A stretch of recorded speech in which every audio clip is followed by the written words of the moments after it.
I am Atsuko Fish, the founder of the Japanese Women's Leadership Initiative ecosystem in Japan. I am very happy today to be a partner with East-West Center to support girls with LEI Global series. Today's topics, the pandemic's impact on working women, is absolutely timely one. Wherever the disaster happens, the people who suffer the most is vulnerable population, such as women, children, elderly, and disabled. The COVID-19 is not exception. Yes, women has been suffering. Yet, they are the resilient and the most courageous anchor to sustain the most vulnerable population in the community. Lastly, I hope there will be an opportunity to discuss about the racism against Asian women. Well, I'm very much looking forward to listening distinguished guest speakers today. Thank you very much. Aloha from the East-West Center in Honolulu, and mahalo for tuning in to today's Gals with Lei Global launch. To connect with a more distributed and diverse audience than ever before, Gals with Lei Global will run bi-monthly until January 2022 and is designed to address today's critical concerns, identify innovative solutions, and build networks of support for women entrepreneurs. Gals with Lei Global leverages the center's unique access to the world's policymakers, entrepreneurs, community leaders, and artists, virtually uniting these global forces with Hawaii's women leaders to harness their collective experience, ambition, and passion. Gals with Lei Global is intentionally dynamic and interactive. We will begin with a 40-minute keynote panel, followed by Q&A with our speakers. Open space will follow with 20 minutes of unmoderated, interactive discussion amongst virtual roundtables. Open space is an opportunity to engage and network as peers with our esteemed speakers and your fellow attendees on any issue decided upon by your table of women. My name is Liz A. Dorn, and I'm a program coordinator here at the center. It's my pleasure to introduce today's panel of experts discussing how the pandemic has affected working women across the globe, the systemic inequities that led to the Shecession, and best practices for building a resilient and inclusive economy. Ms. Anita Bhatia is Assistant Secretary General and UN Women's Deputy Executive Director. Prior to joining UN Women, Anita had a distinguished career at the World Bank and has extensive experience in international development and strategy. A senior research fellow at the Institute for Women's Policy Research, Ms. Ariane Hejovich is responsible for IWPR's research on earnings, occupations, and workplace discrimination. She also leads an upcoming study on the financial costs of sexual harassment in the workplace. Ishana Chan is a partner at McKinsey & Company, where she helps major financial institutions improve their performance, manage risk, and enhance organizational effectiveness. Ashana speaks regularly on leadership development. Finally, Ms. Kara Habola-Carolis is the Executive Director of the Hawaii State Commission on the Status of Women. Kara is the only millennial to direct a statewide agency in Hawaii and previously led the Hawaii Coalition for Immigrant Rights. And now I would like to take a moment to share our webinar protocols. Today's keynote panel is on the record, recorded, and will be made available on YouTube for viewing and sharing. Each panelist will speak for up to 8 minutes. Viewers, your microphones and videos are turned off during the keynote. If you are experiencing difficulties with connectivity, AirMeet provides a few options in the drop-down menu on the bottom right of your screen. There is also a low-definition video stream option. For the best attendee experience, please connect to AirMeet using a Chrome browser and disable any pop-up blockers to ensure your microphone and camera work properly. Q&A will take place after panelists' remarks. To submit a question, you may either virtually raise your hand using the hand icon or use the question function at the right of your screen. In either case, please specify which panelist you wish to answer. Once Q&A concludes, viewers will be instructed to take a seat at any roundtable of your choosing for open space. Again, open space is intended to be an unmoderated, interactive discussion among peers. We encourage you to share the space and your voice. Also, join the conversation on Twitter using hashtag #GalsWithLay and follow us on Twitter and Instagram at EWC Seminars. Finally, I am delighted to introduce today's moderator, Ms. Ginger Vaughn. Ginger is a lecturer at Rice University and East West Center alumna. Ginger previously served as a business correspondent at the Houston Bureau of CCTV America. Before that, she was a reporter for NHK, Japan's sole public broadcaster. And with that, I'll hand over the program to our moderator to offer brief contextualizing remarks. Ginger? Thanks for your warm introduction, Liz. It's great to be part of this important and timely discussion. And as a former East West Center program alum and supporter of Gals with Lay, I'm thrilled to moderate tonight's discussion, or Shecession, which is so appropriately named, on the pandemic's impact on working women. It's March 2021, and it's shocking that we've been in pandemic mode for about a year. So just last March, the pandemic was just beginning to move across the U.S. with under 1,000 confirmed cases. Today, the tragedy has reached all over the world with over 2.5 million deaths globally. Fortunately, I think we're starting to see a light at the end of the tunnel with global vaccine distribution, but still every aspect of our lives has been disrupted, especially for working women. I think the term work from home has never been so appreciated, yet despite it at the same time. Many of us working women have found ourselves juggling a plethora of responsibilities, from juggling childcare, schooling our kids from laptops at home, and just figuring out how to still have a semblance of our professional lives. Personally, I teach at a university for a living, and during the early days of Zoom classes, as much as my students enjoyed seeing my 2-year-old jump into the frame while he screamed like a dinosaur, it was not always funny for me.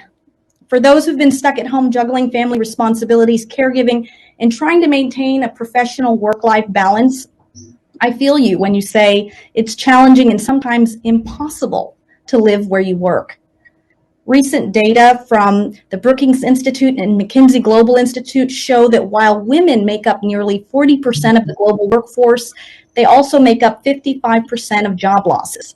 So this boils down to women leaving the workforce often because they're seen as the caregivers, carers of small children, parents, and family members while they juggle other responsibilities.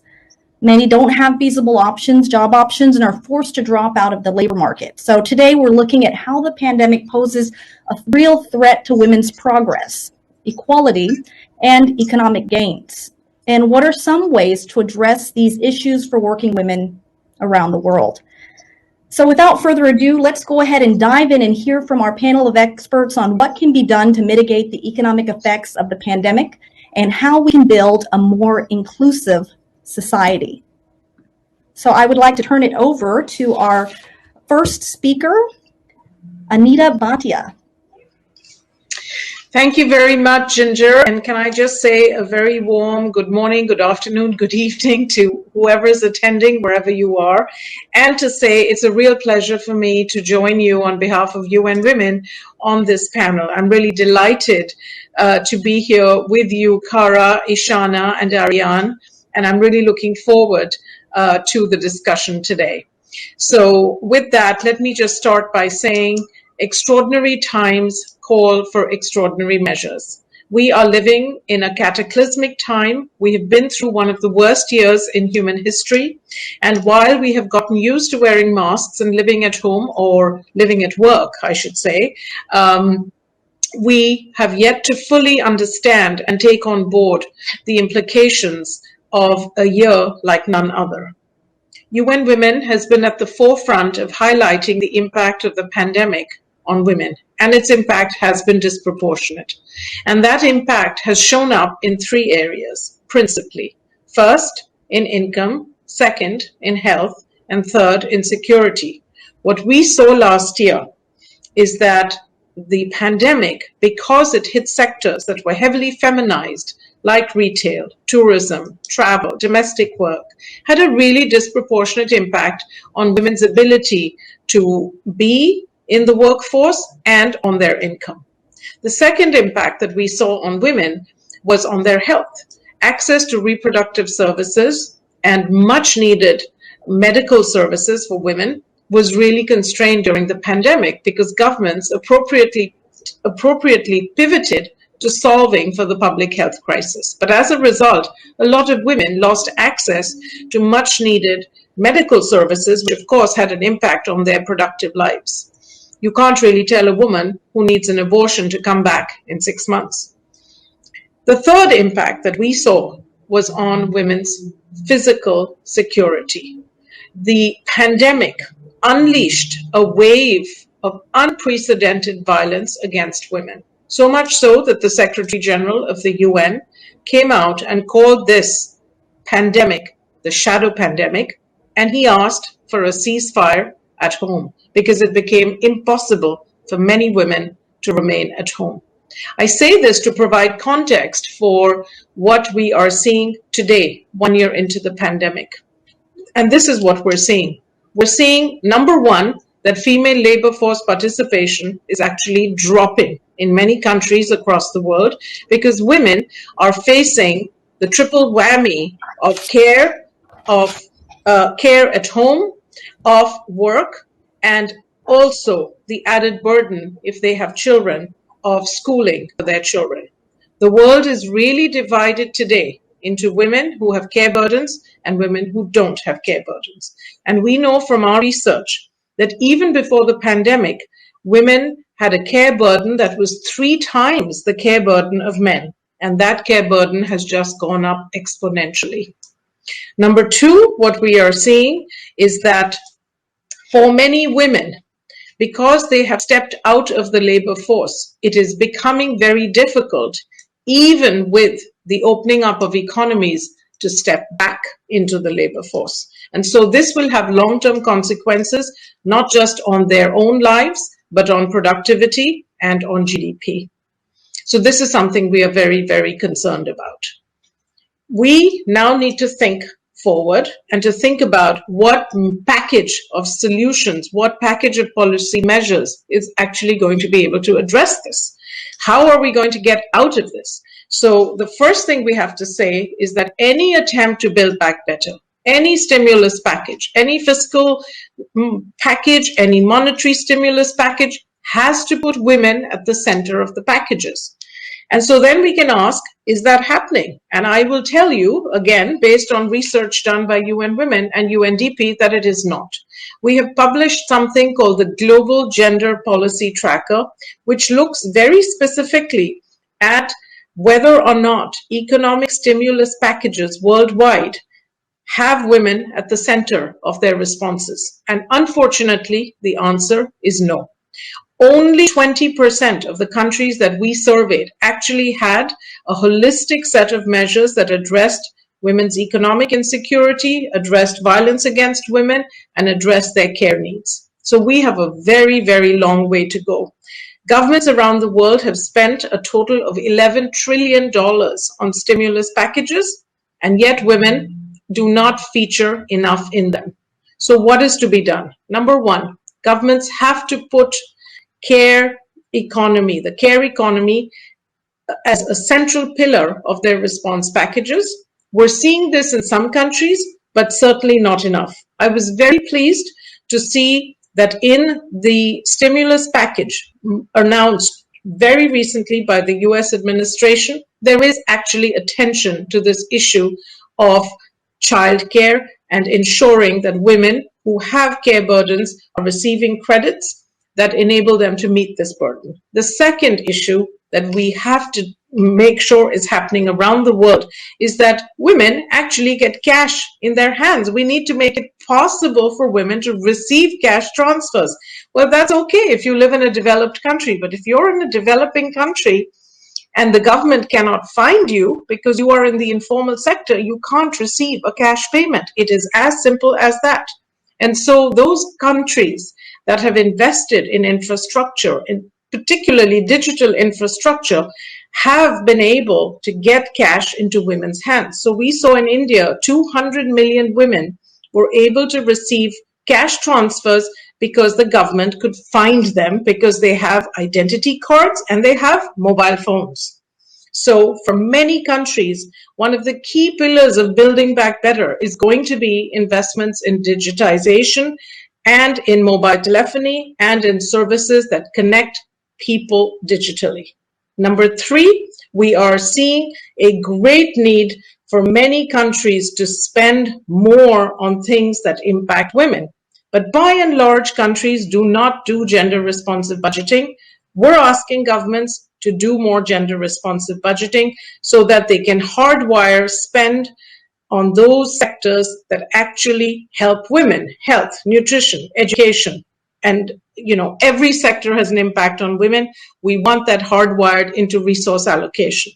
We also think governments should spend less on defense and make appropriate trade-offs between spending on guns and spending on women. So we are encouraging governments to really think about how they want to spend their money in the post-pandemic period. And finally, there is absolutely no way that we are going to make a real change in the lives of women if we do not get women, A, free of the cycle of violence, which is just appalling. And every single day there is a new case in the newspapers about somebody who's been harassed or killed. This is unacceptable, and we have got to do something urgently about this. And this actually has consequences for an economy. And one of the few silver linings of the pandemic is that this issue came out of the shadows and it has become a conversation not about an individual, not about a home, but about a matter of public policy. Last point, in addition to dealing with violence against women, we need women at the table, and we need people to recognize that unless women are decision makers, we are not going to see a real change. We saw that having women in leadership positions made a big difference in the country's abilities to respond to the crisis, but we still have a very sorry situation in the world where less than 10% of heads of state are women, only 25% of parliamentarians are women, and less than 5% of COVID task forces worldwide have gender parity.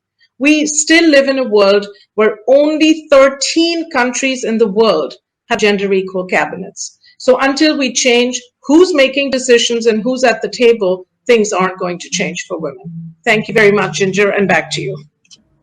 Thank you so much, Anita, for those insightful comments. I really took away a lot when you were mentioning those essential pillars of government that need to take these actions in order for things to progress. And I'm sure we're going to have some more questions about that very shortly. Next, we're going to transition to our next speaker, Ariane Hejovich.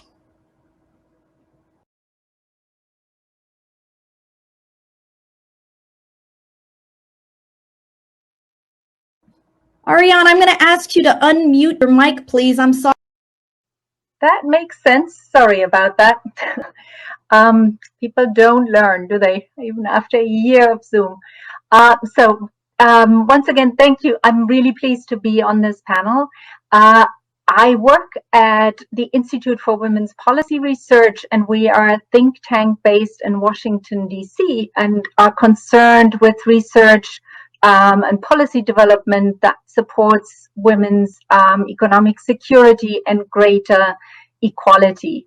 And so what I think one of the issues that, as Anita said, that is really, unique about this crisis is how universal it is, and also how universally it has impacted women more than men. So I thought maybe about the US to start by looking back and thinking where we were at when we entered the pandemic, and to look at the wage gap, occupational segregation, and the childcare and care crisis, specifically in the United States. You may know or not, next week is going to be Equal Pay Day in the United States, which is the day that marks how much longer women have to work each year to catch up with the how much men earned just in 12 months. And this is based on the pre-pandemic earnings.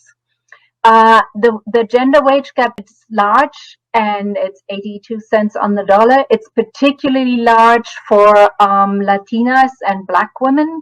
Latinas just make 54 cents on the dollar, and Black women around 63 cents. And I think probably is most marked that before the crisis, if you look at projections for the closing of the wage gap, it would take Latinas 200 years at the same rate of progress since the mid-80s to catch up with white men, and Black women 130 years.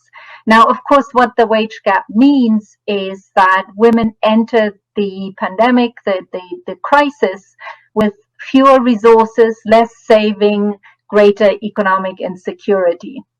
The second issue that is related is occupational segregation. And I think it's striking to remind us that even now, fewer than 5% of electricians are women.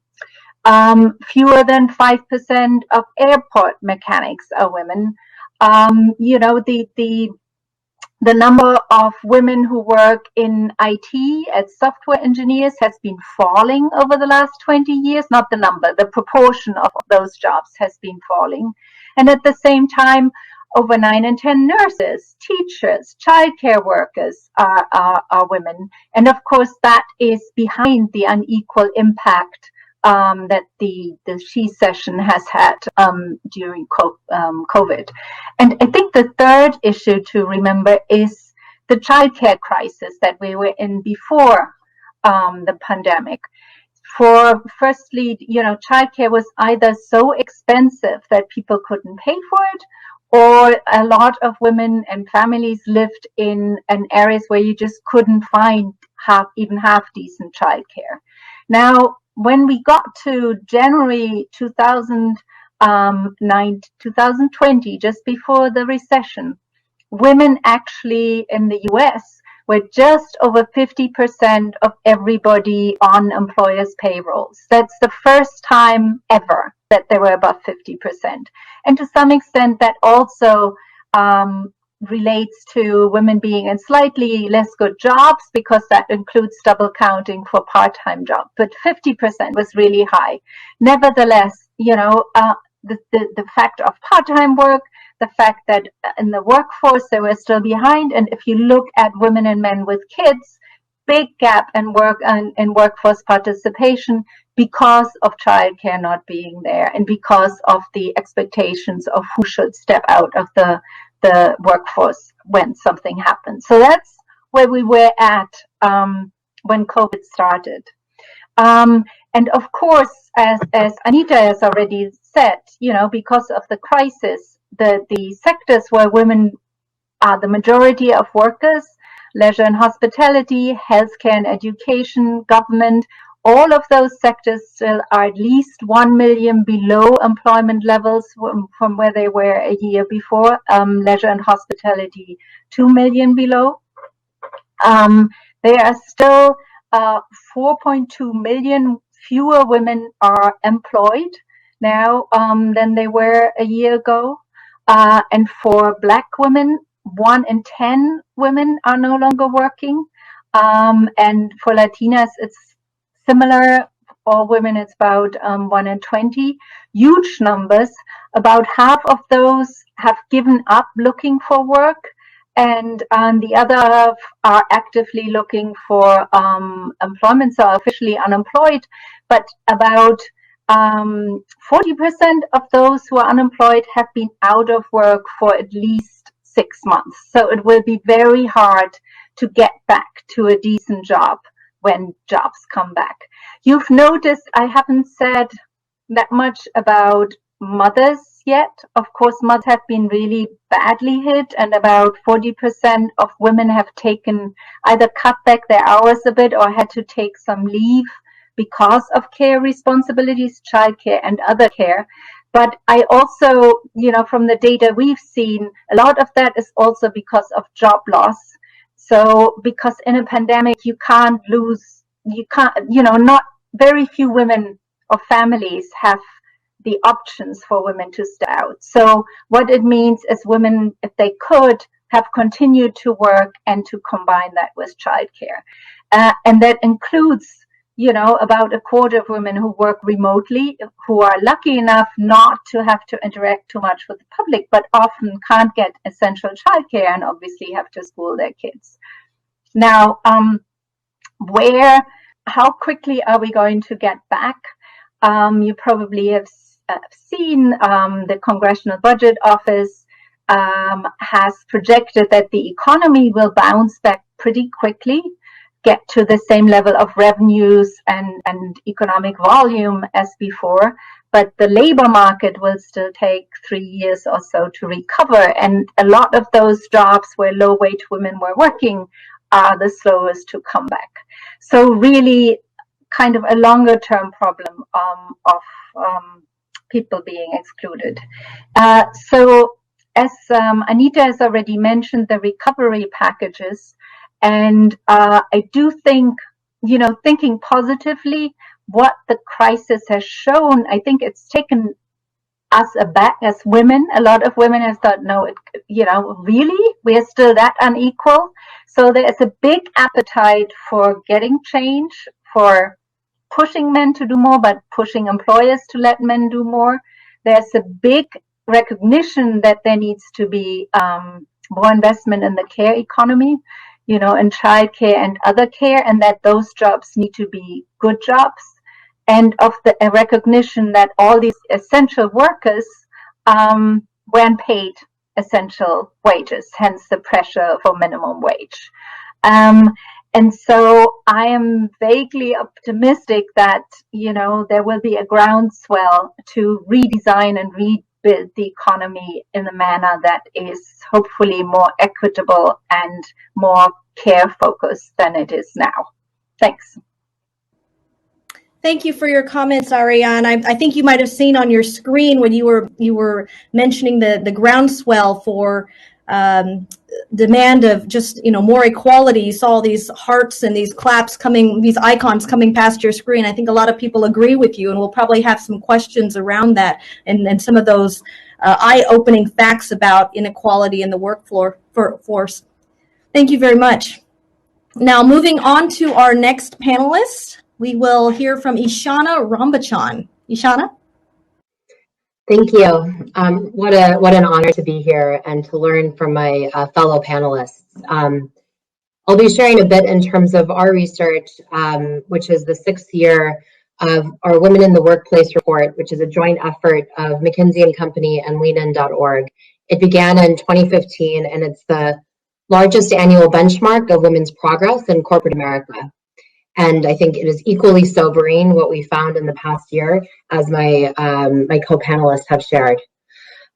This year, even amidst a pandemic, what went into the report and what informed it, over 300 companies participated. Together, they employ over 12 million employees. And we surveyed 40,000 employees in particular and conducted a number of one-on-one interviews as well as case studies across companies, across sectors and industries. What did we find?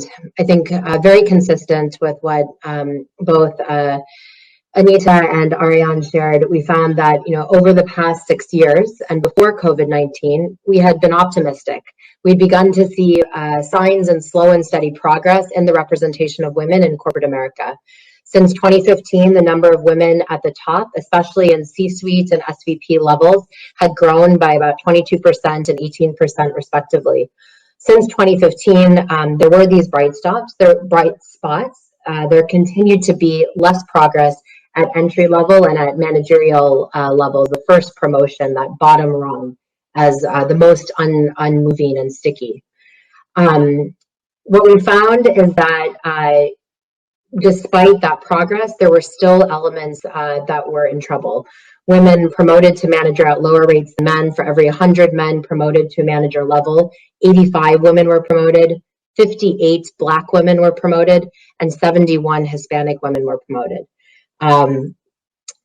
However, in this past year, the results became even more sobering. What we found is that for the first time in our research, women may now leave companies, very consistent with what Anita shared at the beginning, at higher rates than men. Previously, since 2015, every year, women and men at every level had considered leaving and had actually left and attrited at comparable rates. But in 2020, what we found is that 1 in 4 considered leaving the workforce of women and downshifting their careers since the start of the crisis. And if all women considering leaving the workforce in 2020 did so by end of year or this year, what this means is that corporate America could lose over 2 million women, which is more women than the number who graduate from college and graduate programs in the United States every year, which will roll back progress over the past 6 years in women's representation. Among women, what we found, 3 groups in particular had particularly acute challenges, much of what we've heard already. Mothers, senior level women, and Black women. Mothers themselves already had taken disproportionate household responsibility, but the COVID-19 crisis put even more on their plates and may push mothers over the tipping point. We found that more than 70% of heterosexual fathers and dual career couples think that they split household labor equally with their partner during the COVID-19 crisis, but only 44% of heterosexual mothers agreed in dual career couples. Among parents in dual career couples, mothers were 1.5 times more likely than fathers to spend an additional 3 hours per day on household responsibilities compared to before COVID-19. This double shift, or triple whammy, as Anita described, really comes at the cost of burnout and may exacerbate the broken rung. And a quarter of mothers worried that their performance was judged negatively by their colleagues in the workplace because of their caregiving responsibilities. 1 in 3 mothers have since considered leaving the workforce or downshifting their careers. Senior women, for the first time, have were also profoundly impacted. These are more likely to be active allies of women of color, and they dealt with both heightened pressure both at work and at home, causing them to leave or consider leaving the workforce. Senior women are twice as likely as women overall to be onlys, and we look at onlys as the only or one of the only women in the room at work. Women who are onlys are more likely than women who work with other women to feel pressure to work more. They experience microaggressions, needing to provide additional evidence of competence. Since the start of COVID-19, what we found is that over 50% of senior women felt consistently exhausted and 47% felt they needed to be always on. This is what we also find to be a predictor of leaving the workforce. 1 in 4 senior women have considered downshifting. And I think what's profound here is that companies cannot afford to lose senior women. They're more likely, every year we have found, more likely than senior men to champion diversity, equity, and inclusion efforts. And in particular, 1.6 times, for example, more likely to mentor or sponsor a woman of color. The workplace, finally, has always been worse for Black women. Now they are coping with the disproportionate impact of COVID-19 on the Black community and the recent focus on racial injustice. 52% of Black women reported being the only of their gender and race, compared to 20% of women overall. Black women onlys are especially likely to feel scrutinized, under increased pressure to perform, and feel as if their actions reflect positively or negatively on people like them. Black women noted in the survey that they often didn't feel comfortable to bring their whole selves to work. 22% felt they couldn't speak about the impact current events were having on them or people in their community. And now they faced unique challenges due to COVID-19, 2.5 times more likely than women overall to report the death of a loved one as a major challenge. And then 1.5 times more likely than women overall to feel uncomfortable sharing their experience of grief or loss in the workplace. Not feeling that support from managers and coworkers, they were 1.7 times, for example, more likely than women overall to say that they don't have strong allies. And fewer than 1 in 3 reported that their manager had fostered an inclusive culture on their team. This all then, of course, leads to the high correlation that we saw then between these results and likelihood of attrition and likelihood of dissatisfaction in the workplace. What we found, I think the combination of what we heard from Anita and Ariane is that companies had been responding in real time to this impact. I think what I'm heartened by is, unlike in 2008, there was a heightened awareness of the impact of gender and race in COVID, but there are no best practices. The workplace has fundamentally changed. Prior to COVID-19, only 68% of employees were working remotely less than 1 day a week, or not at all. Now 70% of employees are always or almost always working remotely. This overnight shift, we got rid of the commute, but we're all sleeping in the office, has come with its own challenges, as we've talked about. However, there is some positive hope that as companies embrace more flexible models, we can perhaps extend our talent pools to those that were previously disadvantaged. And we can extend our talent base to those that live 2 hours away from an office, or a mother returning to the workforce and who can only work part-time. We see companies are beginning to invest heavily in this space. 96% of surveyed companies in subsequent research we conducted at the end of last year are innovating HR policies and provisions in real time. Flexible and virtual work has been implemented. Now the question is, will it stick? And I hope it does beyond this year. DE&I investment is rising. We're seeing this both globally, with the most important increases for gender-related DE&I investment in India and Brazil, for example. And employee expectations are high, which will hold companies accountable. 9 in 10 expect employers to engage externally in DE&I and to support their own efforts directly within their company. So I think all of these solutions will hopefully make work itself more sustainable, will reset norms around flexibility, and companies are taking a number of actions like the overall policies, but also having individual managers look closely at performance reviews, minimizing gender bias in the room, supporting women to apply for promotions, not waiting until every box is checked, where men only do so after 40% of boxes are checked. And then strengthening employee communication across all, and really a heightened awareness and empathy of the challenges that women face. Thank you so much, Ishana, for that snapshot of how the pandemic has really changed corporate America. I'm sure we'll have a lot more questions about that at the end. Now, last but not least, I'd like to move on to our local speaker, Cara Jabola Corolas. Cara? Aloha and welcome everybody. So excited to be talking to you from Hawaii and have some superstars alongside me. So shout out to all of my fellow speakers. I know it's unlikely, probably, especially for our international folks, that a U.S. government agency was the first place to put out an explicitly feminist economic recovery, because we're kind of the worst student in the class in the overdeveloped world on gender and women's justice issues. So I want to explain a little bit about the backstory and how it came about and what makes it different. But first, just a little bit about the impact of COVID-19 on women in Hawaii. The impact has been both unique and unremarkable. We're an archipelago, and we have a very specifically structured economy that's essentially in a tourist trap. So we had a different impact as a result. Right now, our unemployment rate is still the highest in the United States at 10.2%, and at one point it was edging over 40%. We basically had our economy fail because all our baskets are in corporate tourism that feeds money outside of Hawaii and creates our citizenship and our residents as second class to tourist needs. In fact, 60% of Hawaii residents surveyed by the Hawaii Tourism Authority, which is the government agency, said that they feel that tourists always have their needs put before residents. So this sentiment has only grown during the COVID-19 response, and it's impacted women heavily because we are that feminized labor force for the service industry here.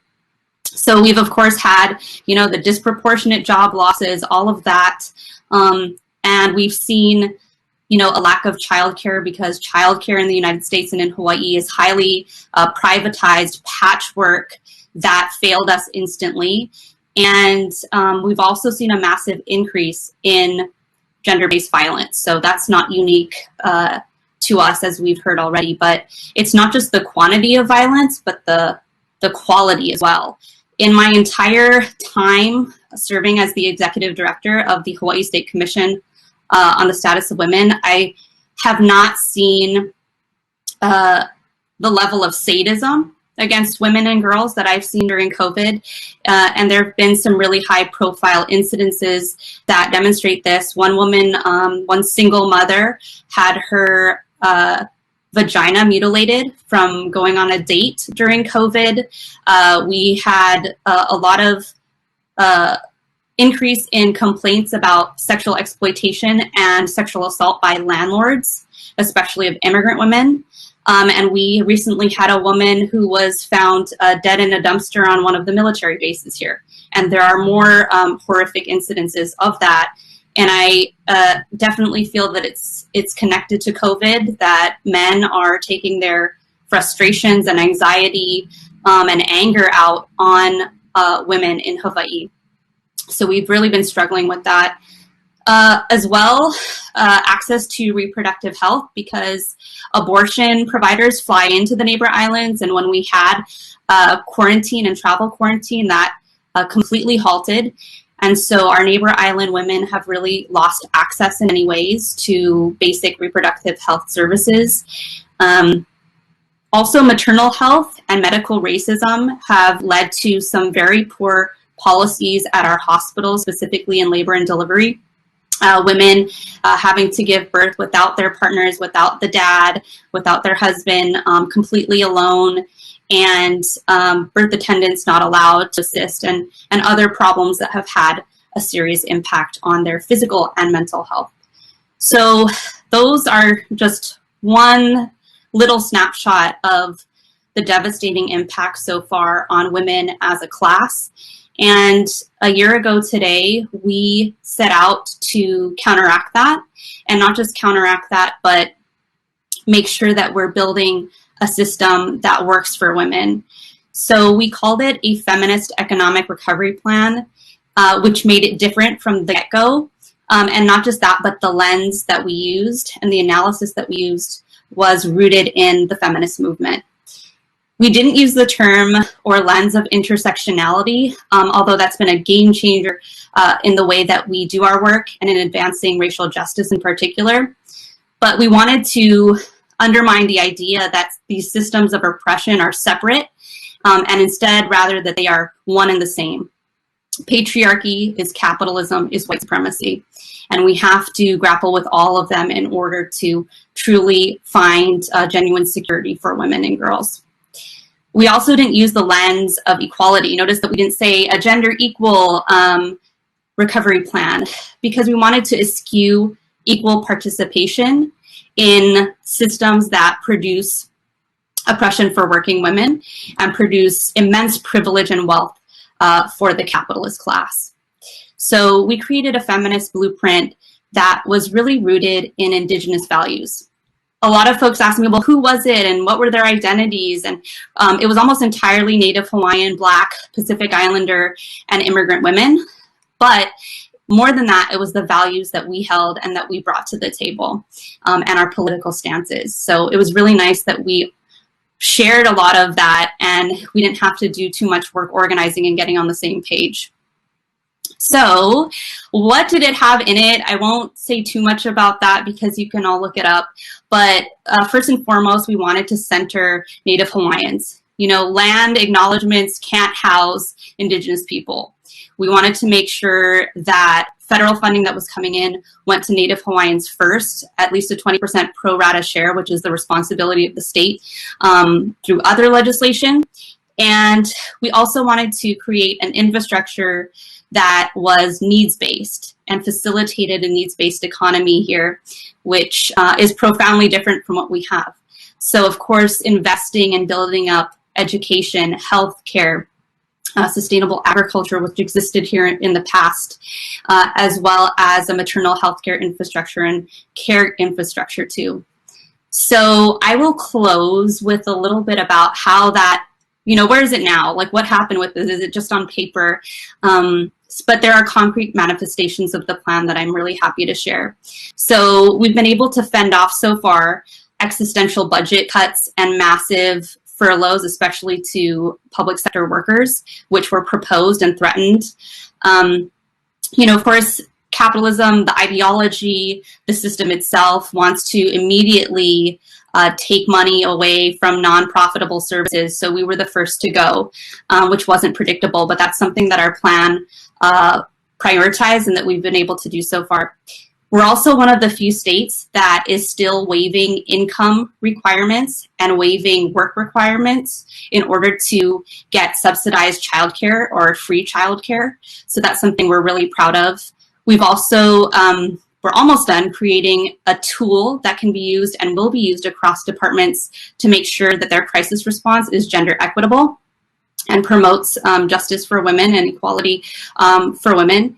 We've also been able to distribute hundreds of thousands of dollars of laptops free to single mothers and Pacific Islanders specifically. There was no criteria, no applications. We literally just gave away the tech. We also had a femicide-free zone created by our community as one approach and pilot project to, as an alternative to the police and state intervention that is failing us. We have legislation in the works, institutionalizing telework and caregiving, mandating gender awareness training across government to tackle the dominant ideology of male supremacy. Every single county in Hawaii has passed legislation committing to a feminist economic recovery, except for one, which is has just introduced theirs, which will guide how they use their federal funding. And finally, today, actually, we're launching free mental health services for single mothers with therapists who've been trained by us in the patriarchal context of women's psychological experiences. So those are just a little bit of what we've done so far. My time is up, but thank you so much. I know it's not like the full-scale revolution that we want, but the Commission on the Status of Women is a 2-person office, so we're doing our best. You know that drill. So thank you so much for letting us share our story. Thank you so much, Kara, for that local insight, as well as Ishana, Ariane, Anita. Thank you guys so much for your valuable analysis and information you shared. I know it's given everyone a lot of food for thought on how we need to move forward. So this concludes our comments from our panelists, and now I'd like to open it up to our Q&A session. I'm going to go ahead and kick us off with our first question while you, our audience, prepares your questions either in the chat box or the raised hand feature, where we'll bring you up so you can ask your question directly. So my first question is for Anita. You were speaking about, the future outlook, and I wanted to ask, what do you think what are some immediate steps that women should be considering? What kind of tools should women globally be arming themselves with now that we've faced a pandemic?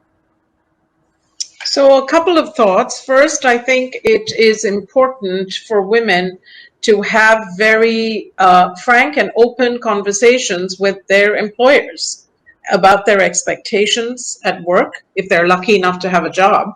And I think it is time to say that, and by the way, I have to say that most employers have been pretty reasonable about this, but to make sure that they have entitlements to flexible work, and that means the working day is no longer 9 to 5 or 8 to 6 or whatever it is, but employees have to be prepared for flexibility, not just in terms of physical location, but in actual working hours. Second, I think employers who are really going to do well coming out of the pandemic are those who are going to take affirmative steps to ensure that there is support for the care burden, which may mean extra subsidies, it may mean extraordinary cash payments. That's really important for women. I think it's really important for women to intentionally take care of themselves. This is something that women tend to overlook. By and large, self-care is the least amount of care that women do, actually. And it is really important for women to seek help for both mental health issues, to recognize that there are mental health impacts of the kind of lifestyle we've had over the last year. When Michelle Obama came out and talked about depression last year, she really, gave license to a lot of people to speak openly about something that they were all feeling but not saying. And so I think it's very important to acknowledge the mental health impacts of the pandemic. and to make specific provisions for it.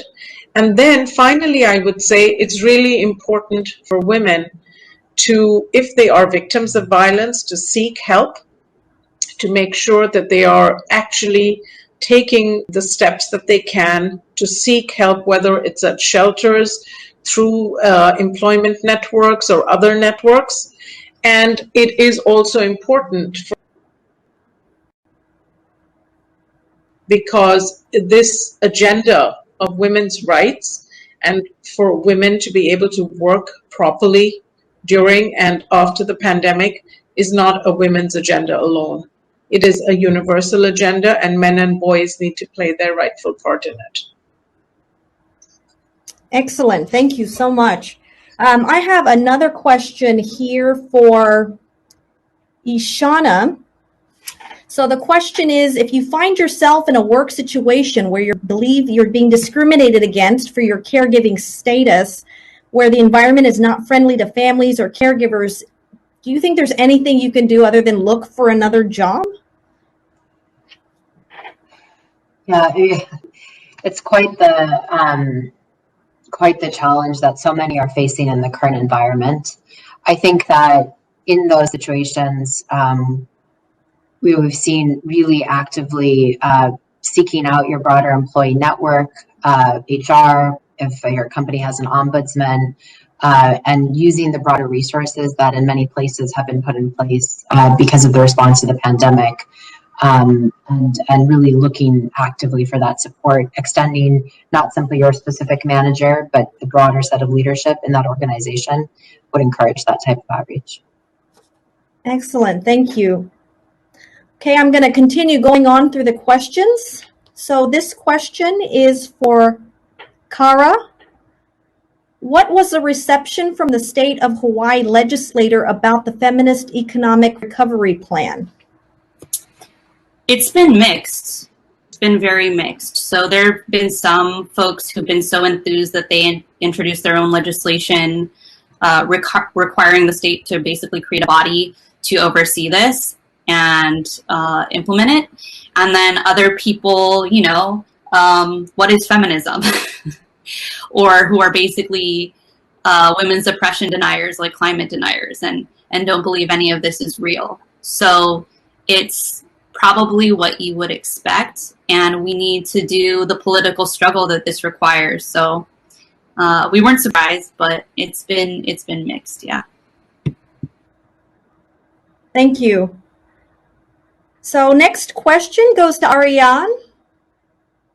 We've heard some terrible situations for increased inequality for women during the global pandemic today. Do the panelists have any examples of countries that have implemented some policies to address these issues? That is an interesting question. I think that what is similar is that everywhere everybody I've spoken to, everything I have read, the pressure on caregiving responsibility, on dealing with closed schools and childcare has fallen predominantly on women. And the issues around working from home and suddenly having to work also, be a full-time teacher and childcare worker with very little left up. So that is very similar. But the first issue is in the United States. We have focused on unemployment, right? Giving people unemployment benefits. In several other countries, there's been much more focus on on furloughs, on short-term working, on keeping women employed and men. And it is much easier to come back to work if you're still employed. So that kind of link to employment has been very important. And then also in quite a few countries, so I'm German, in Germany, schools have opened again much earlier. In the UK, schools have stayed open, particularly for kids that are at risk. So the kind of different response to what happens to childcare has made a big difference. And I think the last part is in the United States, we have such levels of inequalities. If you look, we just looked at people working in service occupations such as nursing care assistants, cashiers, domestic care workers, retail. Women, the median wage, what they make there is a poverty wage, right? So basically a lot of women in those jobs that have been most affected by COVID did not earn enough to kind of support themselves. And I think, again, in other countries, you have less inequality in this manner. And so people are better captured or caught or supported when something terrible happens. Thank you, Ariane.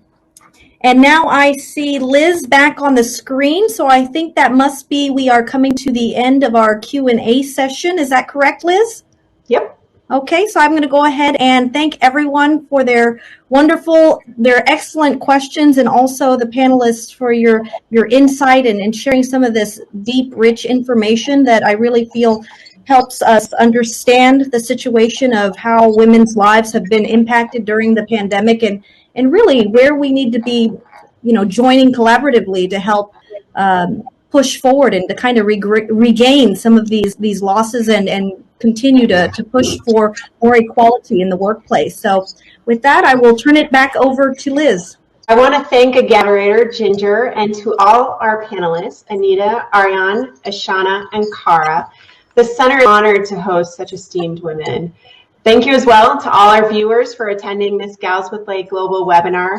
We hope today's informative keynote and open space discussions have left you with a renewed sense of leadership, entrepreneurship, and inspiration. Join us Thursday, May 20th for our next Gals with Lay Global webinar. Check out our website for webinar information, registration, full speaker bios, YouTube links, and a survey at www.eastwestcenter.org/galswithlay. Thank you as well to our partners, Hub Co-working Hawaii, under my umbrella, Blue Startups, ASU Global Futures Lab, We Empower, JWLI Ecosystem, and Pacific Business News. Finally, to everyone from the East West Center, mahalo and aloha.